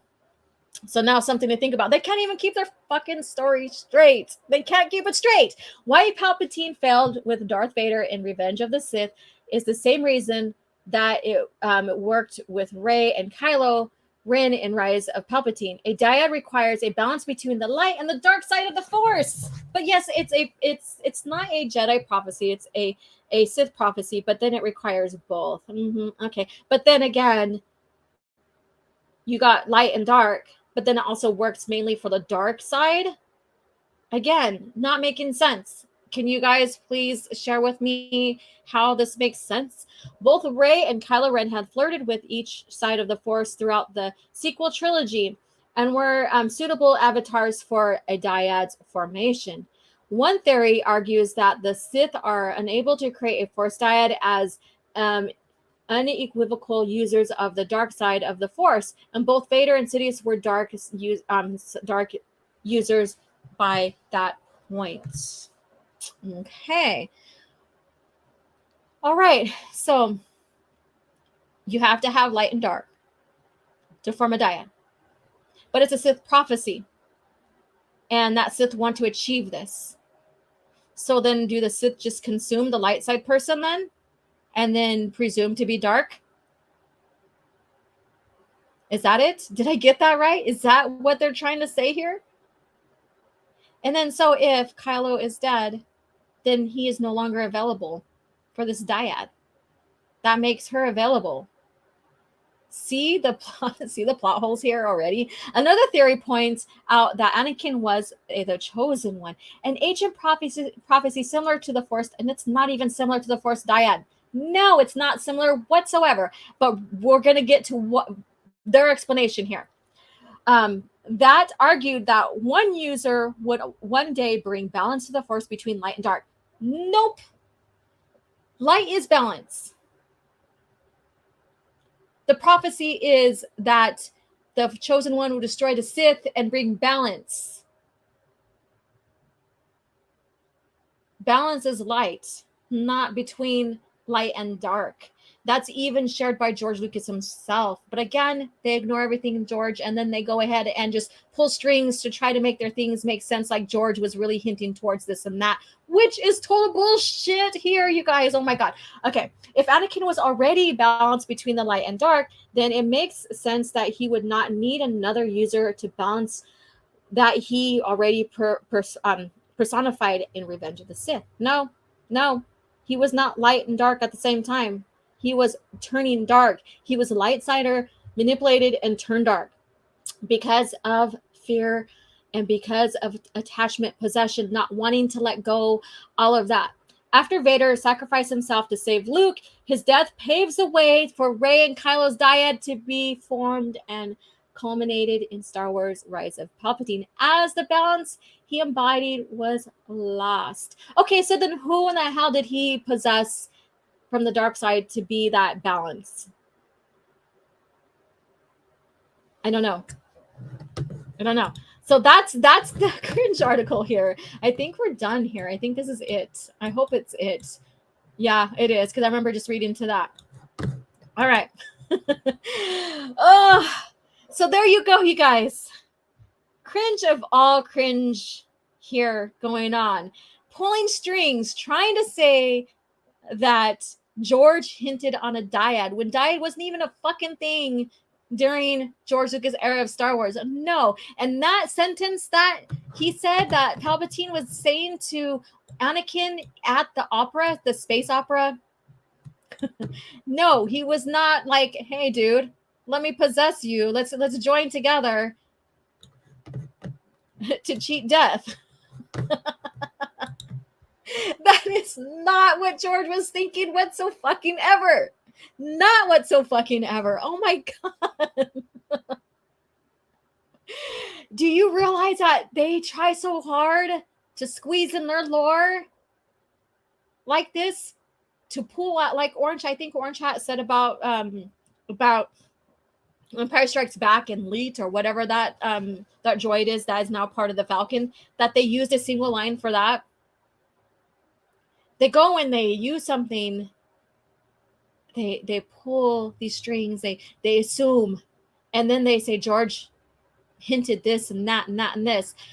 That's total bullshit. He did not. He had no inklings of creating a dyad. If anything, there was a force bond that linked two beings together because, like for Luke and Leia, because they are twins. A bond in the Force. A bond in the Force doesn't mean that it brings balance either. It just means that these people are closer through the Force, that they can, they are stronger. Just like Jaina and Jason. They are stronger together, yes.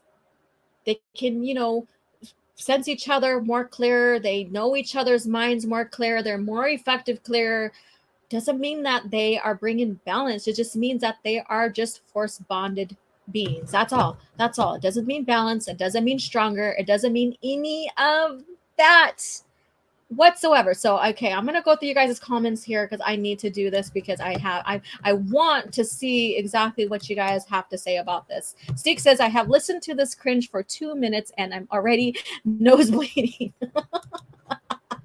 People are just saying that they want, or people are just saying what they want anymore. It's very tedious to talk or read or listen to this kind of how I see it writing.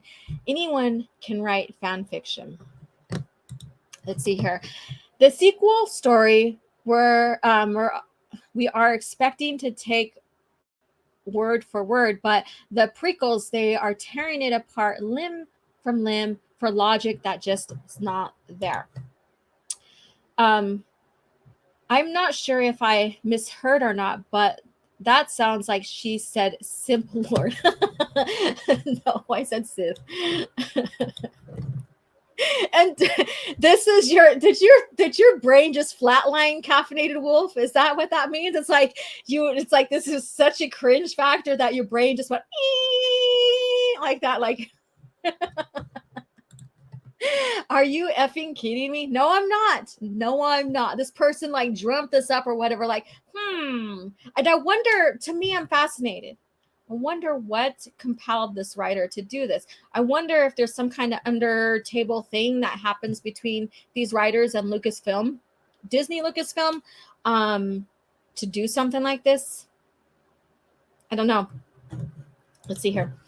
They are going to add dyad stuff to KOTOR, Revan, and Bastila being dyads. I don't know. Thoreau's phone. Oh my God, for caffeinated. This stupidity is making my head physically hurt. Tear down the tower so they can feel important standing on top of the rubble. Correct. Steak says, Palpy died from stop hitting yourself. That is how retarded they made him. Probably some representation through thing for the targeted audience. Maybe. You might be correct there. Good afternoon, at Caffeinated Wolf. The closest thing to a dyad from the EU was the unique force bond that Kriya had with the Exile in KOTOR 2. And that was just a force bond in itself. Like Jaina and Jason, for example, that was another example. That moment that Luke and Mara had in Visions of the Future, that shared how force bonds can happen, doesn't mean that it creates balance, doesn't mean that they're this one superior being now that's stronger than anybody in the, in any force user ever. So Sharon says, This article makes no sense. No, it doesn't. You know, and I was looking like, I was like, okay, let me see what articles there are of Andor that I can share that can be a cringe factor worthy article, right? Nothing. Crickets. Andor basically has been crickets. Like, people will say it's slow, it's boring, I fell asleep, I almost fell asleep. It really doesn't feel like Star Wars. Just some few people think, oh yeah, it feels like Star Wars, but I almost fell asleep. I'm like, how do you know it feels like Star Wars if you fell asleep or almost fell asleep? What the hell? You know, if you almost fell asleep or you fell asleep, it doesn't feel like Star Wars, because Star Wars keeps you engaged. It keeps you engaged. So how can something feel like Star Wars that makes you so bored that you fall asleep or you almost fall asleep? Tell me that. Okay. What if a dyad requires both light and dark? Then the dyad doesn't work. Both were too conflicted in the movies for that to even work. Yeah, that's the thing. Even Luke was like, I sense the dark side in you. And he was like, fear and running away from her. Oh, help me. She's got the dark side. Even though he confronted and redeemed one of the most powerful dark side users, a Sith, his father. Didn't make sense whatsoever. All right. If the Sith wants this to happen, why did Palpatine try to wipe out the Jedi then? Right. If anything, you would think that maybe Yoda would have been a good contender to form a dyad with. You know, because before Anakin was discovered, Yoda was the strongest. Just saying. They don't think this shit through, do they? All right. I think these dyad defenders have confused Star Wars with the Matrix. Yep. All right. The presence of the Sith causes the imbalance. The Sith are like cancer. Yeah, the Sith, the dark side. Yep. George always made it clear that the balance of the Force, you have to defeat the Sith. Shake my head. What a load of crap. Exactly. I told you this. I think this is the most cringiest one I've ever done for cringe factor so far. I was like, la da da da da. Let me see what's going on with Screen Rant and see what they have with Andor. And I found this and I read it and I'm like, are you I mean, if you could have heard me cussing out my phone when I first read this shit, that was epic. It was epic. You know, so I was like, this is it. This is the article. This is the article for cringe factor portion of Coffee Chat. Hell yeah, we're going to do this. I shared it with Soul Assassin, you know, because he mods here. And he was like, what? And then I also shared it on Twitter in my community page. And Orange Hat was like, what the hell? You know, so yeah, so here we go. Let's see here. And for the record, Rey and Kylo is a knockoff of Ben and Vestira. No, I don't agree with that. I really don't. But I mean, please share with me why you think that. Who makes this this genius? Let's see here. I'd rather have a dyad of the Force. What's a dyad of the Force? Force bonds are explicitly laid out via KOTOR. Yeah. There's a lot of Force bond history in that. Like, you know, it. Like I said, what got fans into Star Wars from the very beginning was the continuity, was the world building. And as the years came, you know, flew by in George Lucas' era, when he was with the company, with his company, we got the breakdown of the history of stuff, events, stuff about the Force. Maybe some stuff still stayed ambiguous or stayed not ambiguous, but stayed a mystery. But, you know, we got glimpses of why things had happened or occurred or was, and Force bonds is one of them. And it was well fleshed out. It didn't hurt the movies. It really enhanced the movies, really expanded on the movies. Because we first seen a type of Force bond between Luke and his sister in the OT. Yeah, so there you go. So that's I'm a little bit calmer now, but wait till we get through this again. Hell, even the EU suggested Force bonds. One was between Barriss Offee and his master Luminara Undal. Yeah, you even have the Force bond with like your masters and stuff. Sometimes they were very simple type of bonds, and sometimes they were very elaborate, but it depends on like the relationship. Again, if you were born together like Jaina and Jason, that was another one that, you know, Leia talked about in Heir to the Empire, was their not the attachment, but their bonds together growing up, even beforehand, before they became humans, I guess you can say, like in the Force. Like if you get into Young Jedi Knights, they talk about their Force bond as well. So very unique. The Mortis are interesting, both light and dark being originally important to the Order, but dark become easily swayed by chaos, causing light to draw closer to order in order to compensate, closer to order to compensate. I did not care too much about the ones or the Mortis thing. They are just like beings of the Force. They weren't gods or anything. That's how I seen that. And examples of the light versus the dark and all of that, and that the Father was the balance, but still the balance was light. So that, even to me, I was like, how? So is George changing his mind on what balance is, even though he shared that balance was the light, you know, or was this more of a Filoni decision and George just signed off on it? So that's one thing I question, and I'm glad that in Fate of the Jedi, Luke starts questioning it. Like, is this really something? Are these just examples of what the Force can do? Like, you have balance, you have chaos, you have light, and you have dark.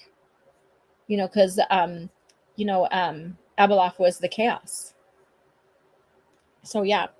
So these were, I just think that these were just example of Force beings and stuff like that. So because they even thought, oh well, Anakin is the chosen one to be the Father, which was not really the fact. And Luke even questioned that. His thing was, Anakin was always the chosen one to bring balance by destroying the Sith. That's what it was, even confirmed by George. Pay for the anything Disney Star Wars, and you are guilty of financing this crap, which means you don't get to complain, feed it, and you are responsible. Andor is like somebody tried to take a James Luceno novel into a show. Oh, trying to, but doing it horribly bad, because I seen someone compare it to the X-Wing series, which I can't see. I can't see it as X-Wing series because Mon Mothma wasn't a main player in the X-Wing series. The main player was Wedge and the Rogue Squadron, his crew that he created, and Andor or Cassian, nowhere comparable to Wedge. Not even a drop, not even a friggin' smidgen. There's a comparison between him and Wedge. There's no comparison between him and Kyle. So that I don't understand. Star Wars never put me to sleep. Yeah. Yeah, I never fell asleep on Star Wars unless it was really, really late at night and I was very significantly tired, which I turned it off and then continued it the next day. But a show, Star Wars novel, whatever, never put me to sleep. Not even the boringest one. I just put the novel down if it was really boring. I'm like, I will continue this later or whatever. Never put me to sleep. Never, ever, once, ever. I put to sleep because of boredom under Star Wars. Never. By used at the very least, not new even from minor third parties, correct. And now and again, we do share where we find novels that have non-legend label, and we share the link, and so people can jump onto it and order. Andor is only interesting to me because it's nice seeing how the ISB works. You can learn about how ISB works in the EU. One of the most interesting novels to read that kind of gives us more like the meat and potatoes about the ISB is Allegiance. Check it out. Local libraries switching from Overdrive to Libby feels like a major UI downgrade. Let's see here. And I know we're going over time, but I just want to finish this here and then we'll close. I just hope the live action Thrawn looks cool. I'm not hoping anything for that. They already destroyed Thrawn. So you're still going to get this incompetent leader that Filoni made him out to be. He's just a knockoff. I saw the 3 sequels hoping they'd turn it around. I'm not getting fooled again.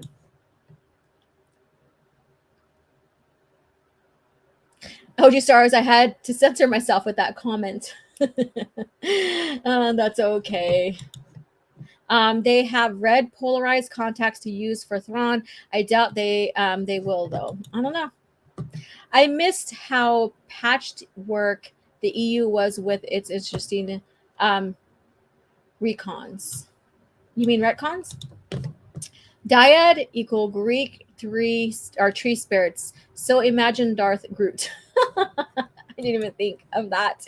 I missed adventure aspect of Star Wars, correct. And see, the thing is, like, okay, so someone compared it to the X-Wing series, but the X-Wing series happens after Endor. And it's the liberation of Coruscant. So I don't see how that comparison is when the stories are completely different. Anyways, okay, so there you go, you guys. Cringe factor, the most cringiest factor article ever for this portion of Coffee Chat. You got to see me laugh, rage a little bit. And when I rage, sometimes I laugh when I'm raging. I'm like, what the fuck? Oh my God. Yeah. And it's just pure bullshit by Kyron Devlin, talking about reaching, talking about assuming what George was thinking.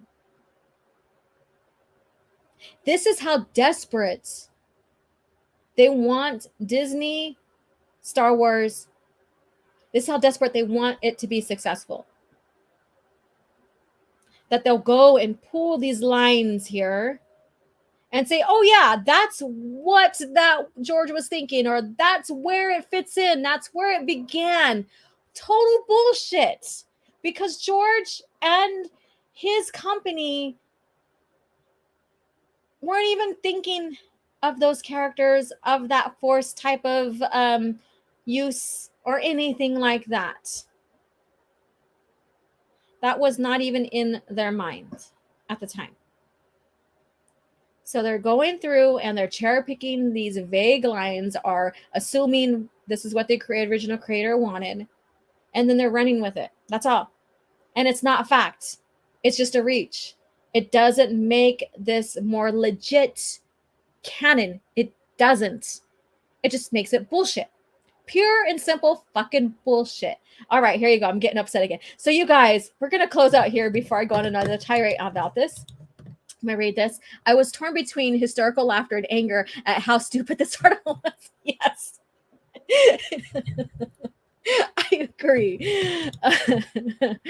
Oh my God, I agree. This is like this right here is what you call fucking bullshit. Bullshit at its most. I mean, you know, you could just go to the ranch right now and start shoveling that shit in. That's all they did, is that they shoveled the shit in, trying to make the shit look and make sense so that their Star Wars is legit. Yep.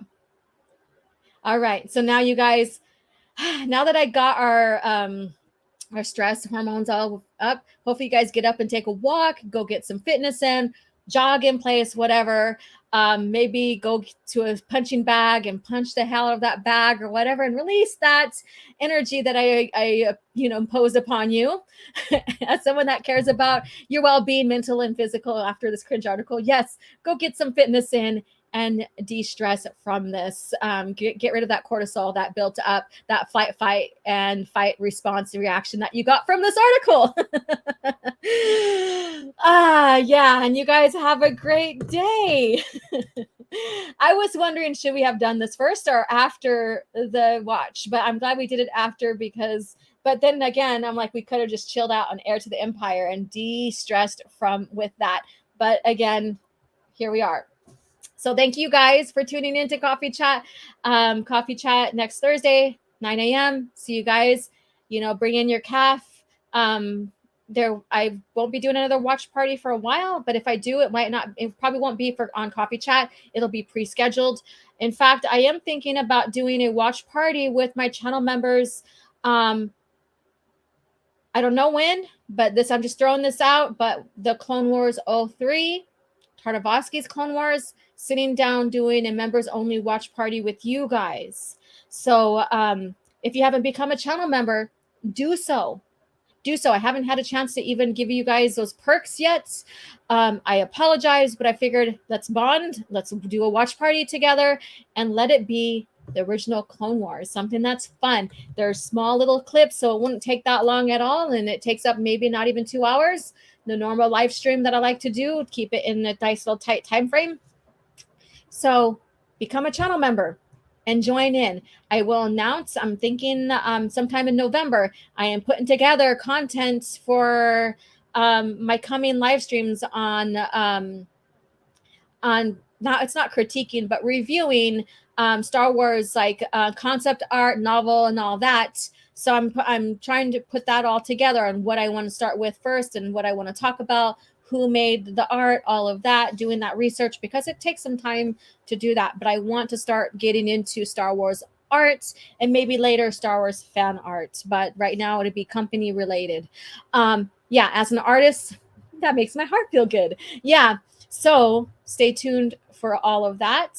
Stay tuned for our channel member watch party announcement for Clone Wars 03. Again, become a channel member. Join us. And join in on the fun with that. And thank you guys again. Let me go ahead and take this off the screen because I'm tired of seeing those two wannabe solo twin type people.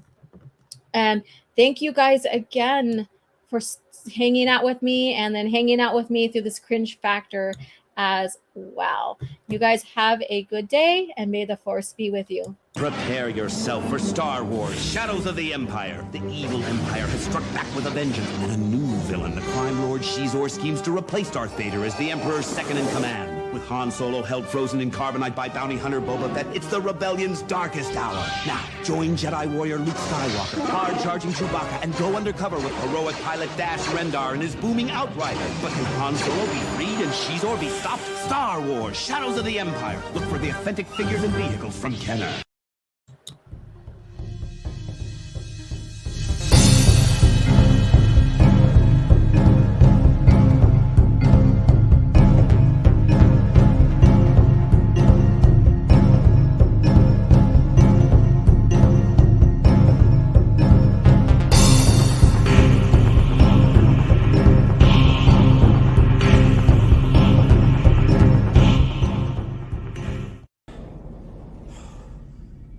Another happy landing.